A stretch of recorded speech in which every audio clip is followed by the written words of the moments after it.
जय हिंद। मैं हूं major Praveen Singh, director cardinal warriors. एक सवाल पेरेंट्स अक्सर पूछते हैं कि सैनिक स्कूल की तैयारी के लिए रेसिडेंशियल प्रोग्राम की क्या जरूरत है।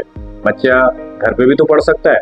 बिल्कुल पढ़ सकता है जी, लेकिन सवाल यह है कि क्या वो लगातार एक डिसिप्लिन्ड एनवायरनमेंट में एक रूटीन को फॉलो कर पाता है।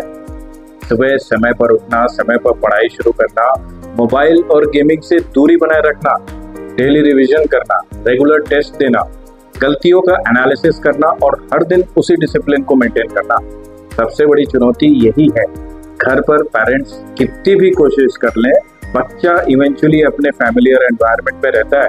वो कभी मोबाइल देखेगा तो कभी टेलीविजन, कभी फ्रेंड्स तो कभी दूसरे डिस्ट्रैक्शंस। धीरे धीरे प्रिपरेशन का रूटीन टूटने लगता है और रेजिडेंशियल एनवायरनमेंट का सबसे बड़ा एडवांटेज यही होता है, इमर्शन। बच्चा उसी एनवायरनमेंट में रहता है जहां उसका प्राइमरी पर्पस ही प्रिपरेशन है। एक फिक्स्ड रूटीन होता है, एकेडमिक क्लासेस होती हैं, सुपरवाइज्ड स्टडीज होती हैं, रेगुलर मॉक टेस्ट होते हैं, फिजिकल ट्रेनिंग होती है, स्पोर्ट्स होते हैं और आसपास के दूसरे बच्चे भी उसी गोल की तैयारी कर रहे होते हैं। इसमें रेगुलर पेरेंट्स को फीडबैक मिलता है कि उसका पीयर एनवायरनमेंट कैसा है, उसका रिजल्ट्स कैसा है, उसका प्रोग्रेस कैसा है। और रेसिडेंशियल प्रोग्राम का मतलब केवल हॉस्टल में रहना नहीं है।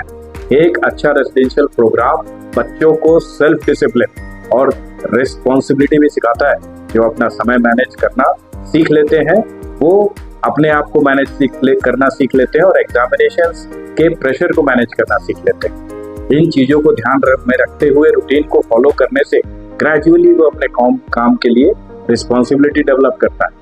कार्डिनल वॉरियर्स में हमारा प्रयास इसी कंप्लीट एनवायरनमेंट को प्रोवाइड करना है। हम चाहते हैं कि बच्चा केवल एग्जामिनेशन की तैयारी ना करे और डिसिप्लिन स्टूडेंट के रूप में डेवलप हो। कार्डिनल वॉरियर्स स्कूल का residential preparation programme crash course इसी फोकस्ड एनवायरनमेंट को बनाने का एक प्रयास है। जोश भी और होश भी। और जानकारी लेने के लिए नीचे दिए गए लिंक को क्लिक करें और हमसे कनेक्ट करें। जय हिंद।